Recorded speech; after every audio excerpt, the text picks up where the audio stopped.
నమస్తే news 9 AM కి స్వాగతం. నేను శివకుమార్ రొక్క. ముందుగా హెడ్లైన్స్ చూద్దాం. పేపర్ లీక్లకు చెక్ పెట్టే బిల్లు నేడు కేంద్ర కేబినెట్ లో కీలక నిర్ణయం.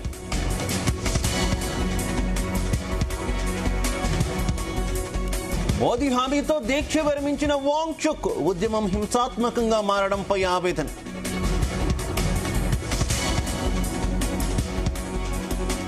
ఏపీలో సర్ ప్రక్రియకు నేడే ఆఖరు, లక్షల్లో గల్లంతు కానున్న ఓటర్.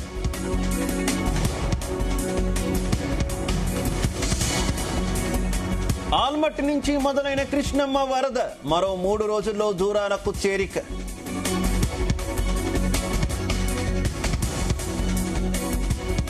గుజరాత్ ను కుదిపేస్తున్న కుంభవృష్టి, ఏకంగా 1100 మిల్లీమీటర్ల భారీ వర్షపాతం.